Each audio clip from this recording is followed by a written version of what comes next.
You're listening to the Bulldog Insider Podcast, brought to you by Essentia Health. It only takes one step, twist, or crunch to know something doesn't feel right. Essentia Health's orthopedic and sports medicine team gets you back to doing what you love with commitment, resilience, intention. We're here to keep you moving forward. Visit essentiahealth.org to learn more about orthopedics and sports medicine, like nowhere else.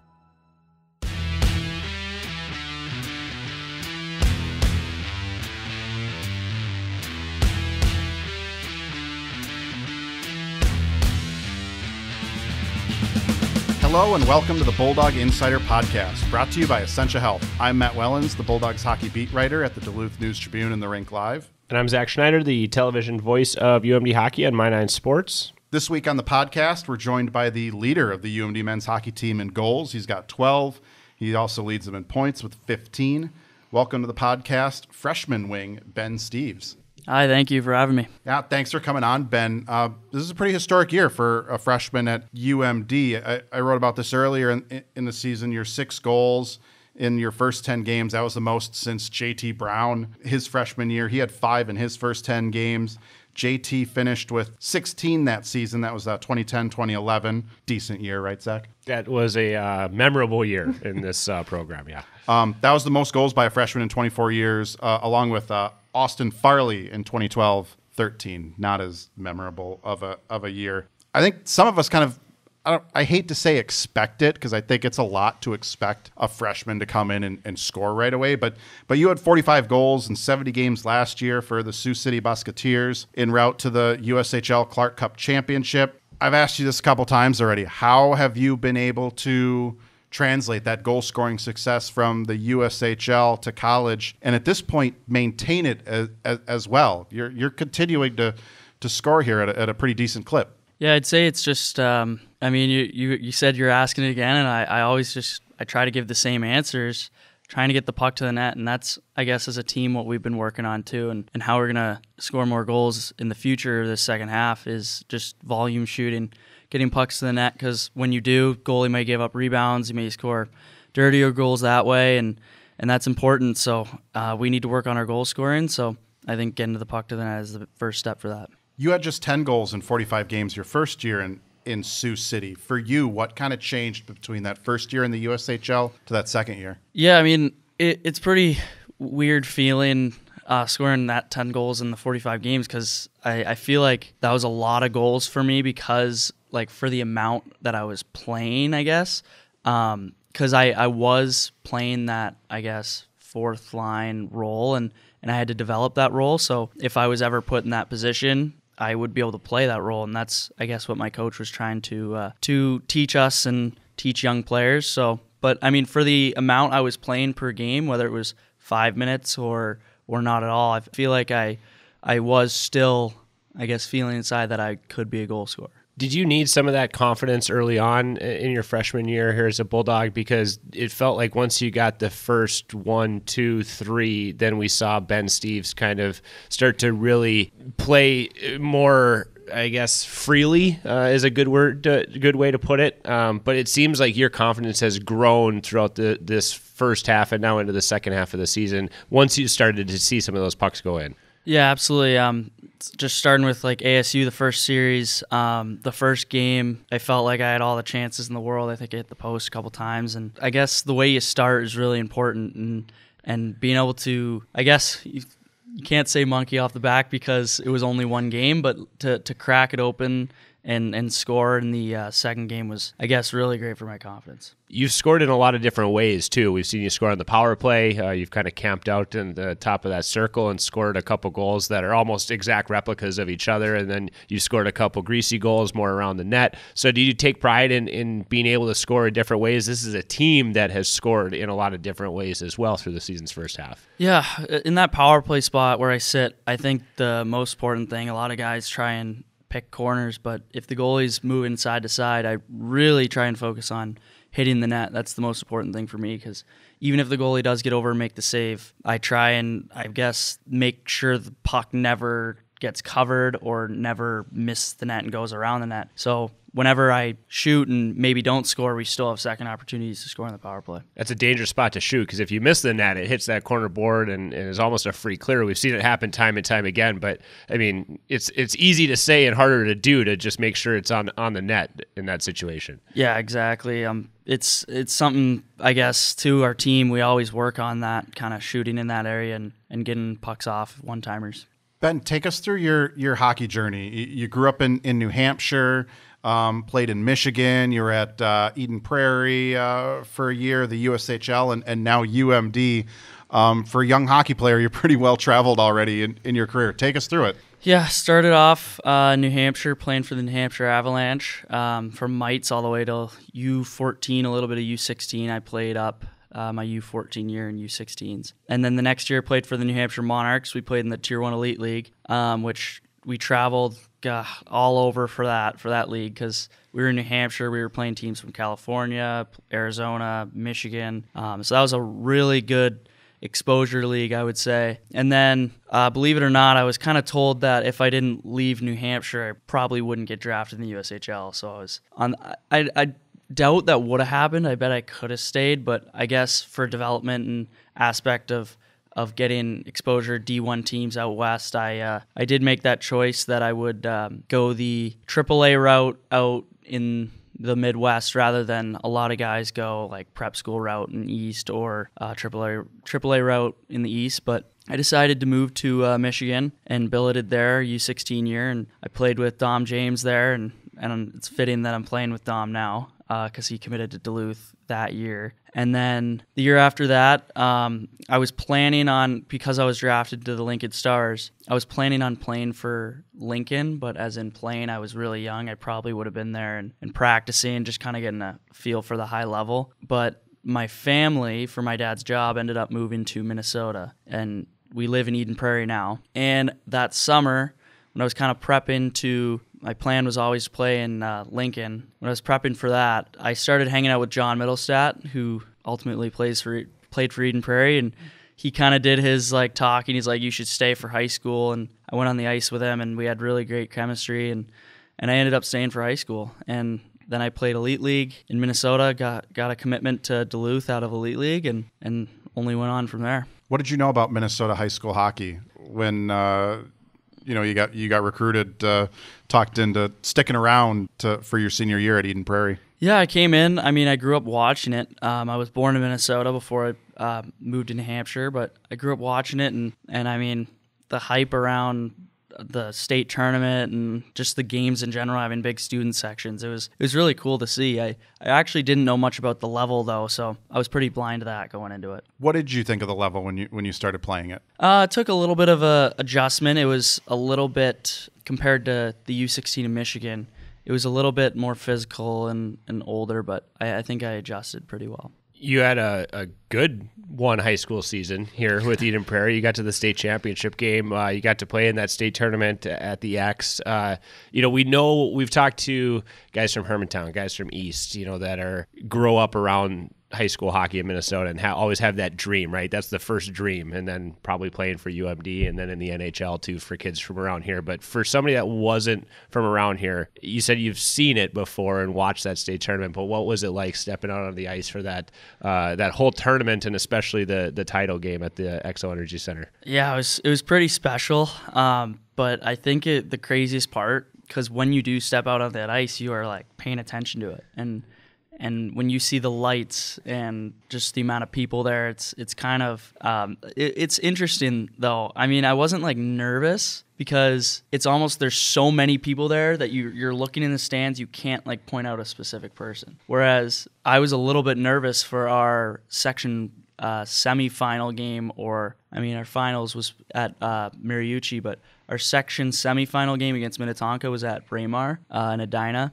And it was a packed place, but it's a smaller rink, so you could look into the stands and see specific people. And I guess it's easier in the sense of at the X, it's just a big blob of people. But I mean, the lights in there, it's bright, and it's really a stage, a big stage. So it's pretty cool. It's so often said by coaches that if you're good enough, they'll come find you. And you mentioned that somebody somewhere along the line told you maybe have to leave New Hampshire to get into the USHL and maybe get the interest of the Western teams. Well, the way that it all worked out, now you're here at UMD. Do you think that year was critically important to being at UMD to get you the exposure and say, hey, there's this kid that maybe we hadn't seen because he was out in New Hampshire, and now you end up at UMD in a pretty good spot? Absolutely. I think my thought was going to Lincoln that year. I guess when I was younger, I was always like, I want to get to the USHL. But in reality, I wouldn't have committed to Duluth if I wasn't playing. If I was in the USHL and getting scratched every night, no D1 team's going to come commit you. So being a top team on the level that you should be at is way more important, because being a top player there, you're going to get exposure, and you're going to get teams like UMD and other top D1 teams to look at you. I'm trying to remember back, we had Cody Chupp on this podcast, USHL veteran. I think he said, were you cut originally in the USHL at one point? Yeah, so kind of along those lines, I guess it wasn't Cody Chupp who really cut me, because he moved on to Muskegon the next year. But once I finished high school, or I should say once I was in Elite League, one of the Lincoln scouts came up to me and said that they do wish they had me in Lincoln, but I was finishing the year and I committed to UMD, and everything was great there. But then the next year, once the high school season was over, right after the state tournament, I was going to play for Lincoln. And then COVID hit, so then a whole summer went by and didn't get to play in the USHL. But then around August, I'd say maybe, or actually, COVID went a long time. It's a weird timeline there. But we all ended up going back to Lincoln, and Cody Chupp was in Muskegon at that point, and I did end up getting cut from Lincoln from that starting team really late at the end of preseason. And I was called in the coach's office, and he just said, we don't really see you a part of, I guess, the plan for this year's team, because I think they were going for a goon squad team to fight every night and rack up penalty minutes. So he said, really great on him for letting me do this. He said, we're just going to let you go, and you can choose the team you would like to go to. And Sioux City, Green Bay, and Tri-City stepped in. And I ended up choosing Sioux City and only went on from there. Why the Bulldogs? Both you have two older brothers that played hockey, Matthew and Alex. Both of them played for Notre Dame. Matthew, I was looking this up the other night, freshman with the Irish when UMD beat him in the 2018 national championship. Alex is part of the Toronto Maple Leafs system, playing for the Marlies right now. Why the Bulldogs, and maybe not following in the footsteps of the older brothers? Yeah, I think I, number one, wanted to go my own route, and just seeing the success from the Bulldogs and seeing Coach Sandelin and this organization producing players, and not only seeing that, but hearing it from every single hockey mind in the world saying that Sandelin's one of the best coaches in the world. And I just kind of, I guess anybody wants to be a part of that experience. And it's 2 hours away from home. And then I came up here to visit, and I loved the atmosphere and seeing a game, seeing the facilities. It's just a great spot. It's anything you could have for college hockey. Every college hockey player has their own path to get here, and certainly you're no different. This is a very unique path that brought you to Duluth. But we've talked about it, I think, on the My Nine broadcast in the first half of the season when we talk about the freshman class as a whole.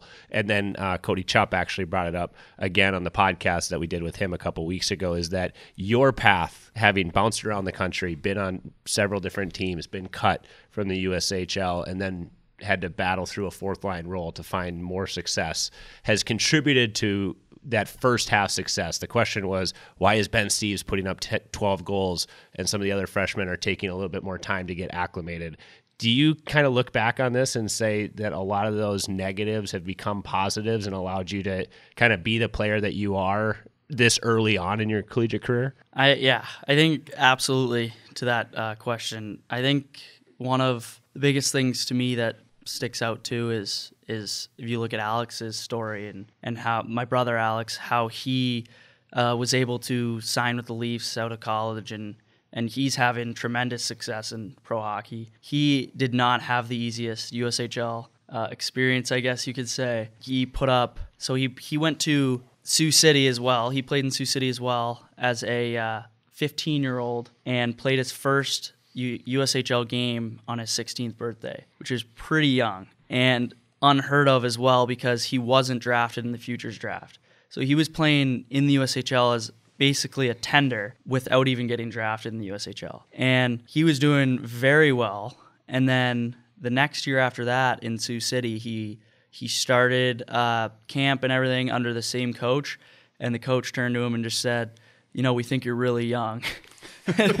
after calling him up and playing him that whole year. So he was traded to Dubuque. And then that year, after having a lot of success as a young kid, he did have to, in Dubuque, I guess, he was put in that fourth line penalty kill kind of role for that. And, he faced a lot of adversity, but just seeing the adversity he went through and learning how to play that type of game. Next year, he was able to put up, I think it was like 60 points in 57 games, which is pretty impressive numbers, especially on a draft year eligible in the USHL.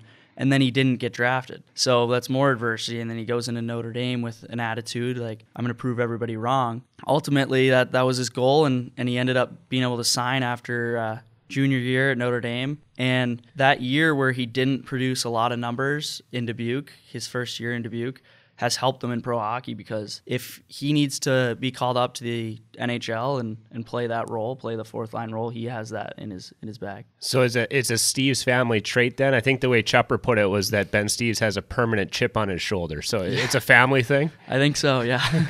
Which moment of your hockey career leading up to this point, through all the adversity that you've gone through, which was the toughest on you, and which moment do you feel you learned the most from? I think it was the being cut from Lincoln because I like I said, I went into his office and he told me that, and I felt like I was doing well too. So when you're told negative stuff when you think you're doing well, it can hurt a little bit. And then not only that is I went to my stall and went to the equipment manager and I said, so do I leave my stuff or what do you want me to do with it? He goes, what are you talking about? And I'm like, I'm leaving. I got cut. Like, what do you want me to do with my stuff? He's like, stop messing around with me. There's a little, I'm PG version right now, but he was saying, stop messing around with me. And I was like, I'm serious. He's like, what? Like, that was his reaction.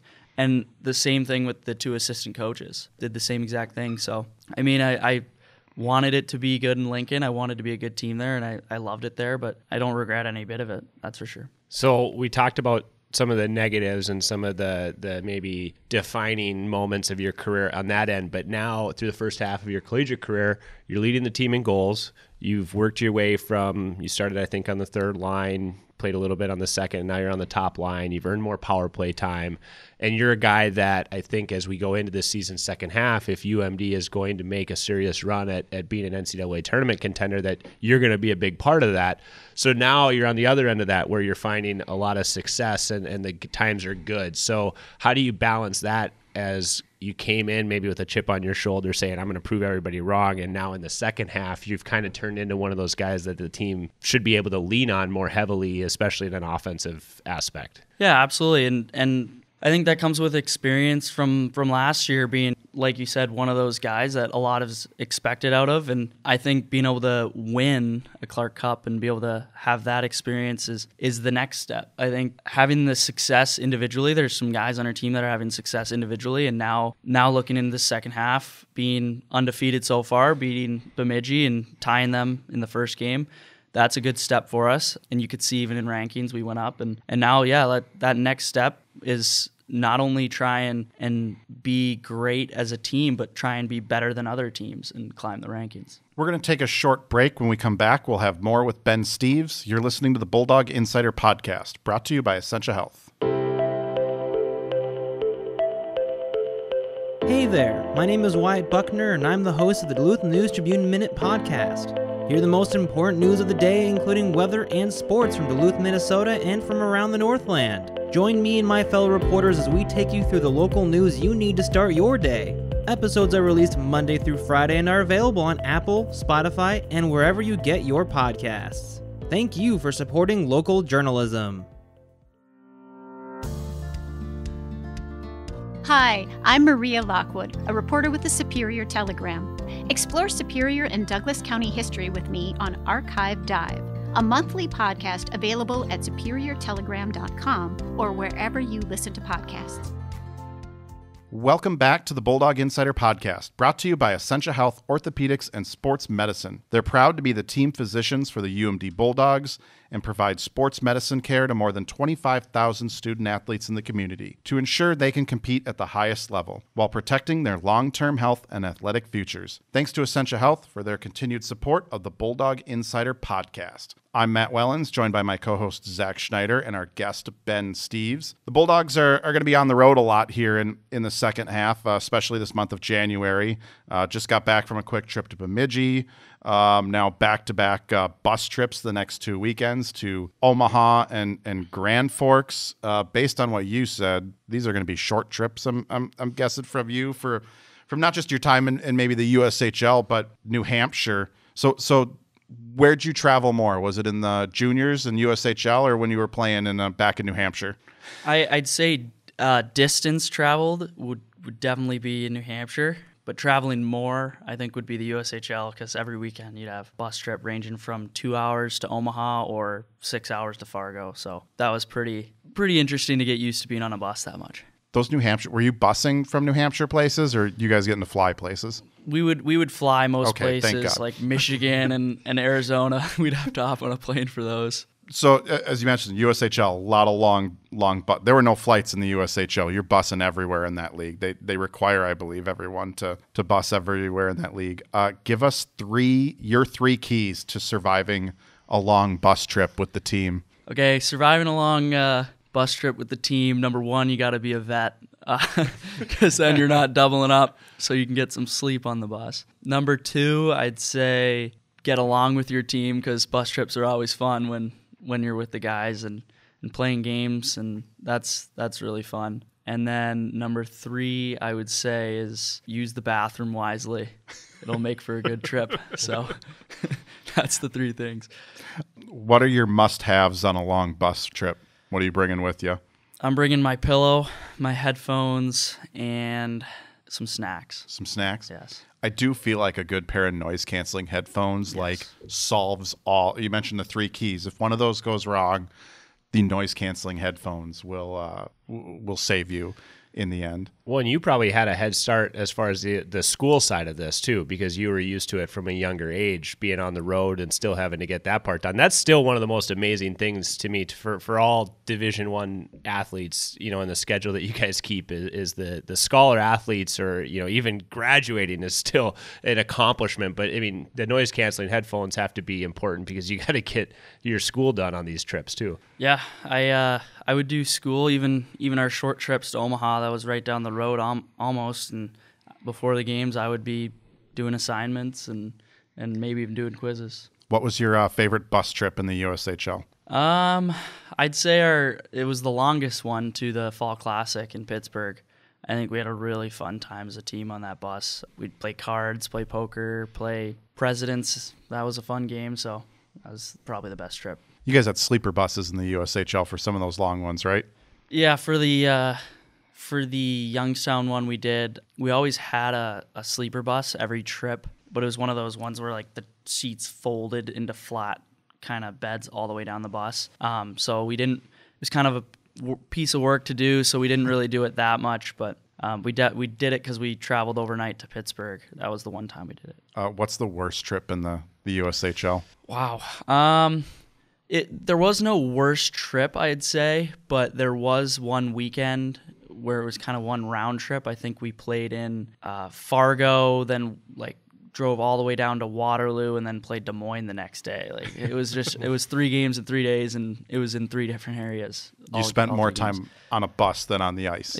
Yeah, pretty much. You're making a pit stop at a gas station or convenience store. What are you grabbing on that stop? Oh gosh, that's a tough one. I'm probably grabbing some Gatorade or some kind of sugary drink. Not soda though, but sports drink. And then you're finding the happy medium there. Yeah, and then last year I liked to get dill pickle sunflower seeds. I really liked those. Kind of got into a addiction. I actually haven't had them in a while here, but I do like sunflower seeds. My wife loves those. Yeah. We'll get sunflower seeds for our long trips, and I'll get the regular. She always makes fun of me for that, but she likes the dill pickle. Yeah. I couldn't do a whole bag though. Well, yeah, it's not easy to do a whole bag. I would take breaks.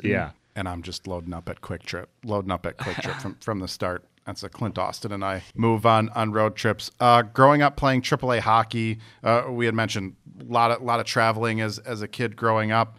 What was your best memory traveling with your teammates as a kid before you start getting into the high levels of hockey when they're business trips, when maybe it's more the fun trips with the family and such? What's your best memory? Yeah, I think always traveling with my, say parents are out of town, we'd always carpool and travel to tournaments.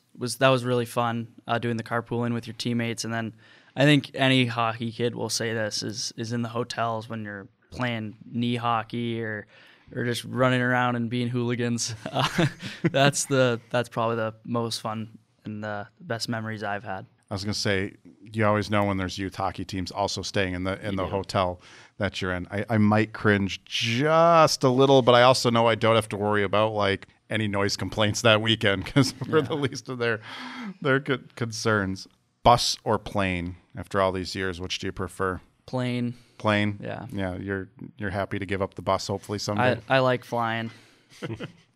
We've talked about it a lot. You've gone through quite the journey as a hockey player so far in your career, went through a lot of adversity.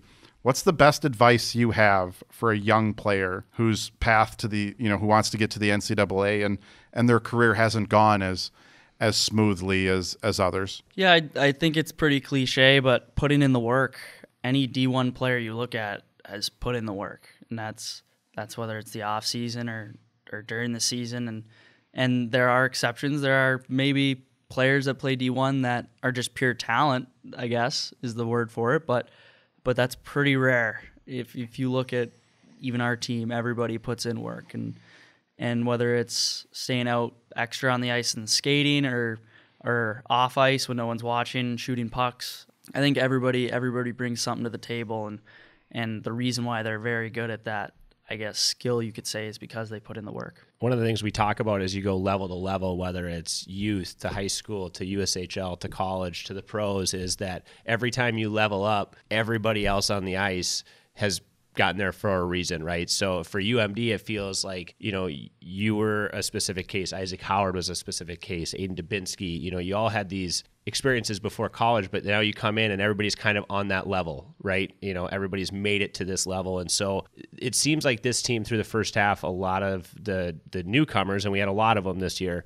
you had to kind of embrace that role, whatever it was, whether you were on the third line, you were the seventh D-man, backup goalie, whatever it was. So it feels like this is a team now, when we watch against Bemidji State, that is starting to figure out exactly what those roles are and what each guy needs to do to make you successful. Did you feel that through the first half of the season? Yeah, I'd say a lot of the time when we were struggling at the first half, coach would say, young guys, we need to start doing this. And there were young guys, but now we're in the second half. We're not young guys anymore. Like, there's no excuses to follow, I guess, our team identity, and we're developing that identity still. But I think we're in games. We've been in games in the first half where we could have won those games, but we lost those games. And now we're in a spot where we're going to get into tight games. The rest of our games are NCHC games, but our goal is to figure out how to win those games and, like I said, develop our identity and stick to that identity. We're going to wrap it up there. Ben, thank you so much for joining us on the podcast this week and sharing your story. Absolutely. Thank you. The Bulldog Insider Podcast. You can find us on Apple Podcasts, Spotify, or wherever you get podcasts. Subscribe and rate us. For more Bulldogs hockey coverage, visit therinklive.com and DuluthNewsTribune.com. Zach, what's the TV coverage look like coming forward? You're not coming to Omaha to hang out at the Beercade with us on Friday night. As much as you and Ben like these road trips, I like staying home. So the guys will go to Omaha. Those games, you can catch on NCHC TV, but we're not putting them on My 9. We're going to have the women's series against Bemidji State, 6 o'clock Friday and 3 o'clock Saturday this weekend for you on My 9. I like it once I get to Omaha. It's the travel in between here in Omaha, which is tough. Once I get to Omaha, steakhouses and craft beer. These trips, they were and fun. Video games. They were fun. I understand why Ben likes them with the team. They were fun back when I was single and didn't have things to do, but now with the family, I'm happy to stay home. Oh, yeah, I really miss my family on these trips. Totally do. Love you, Adele and Jack.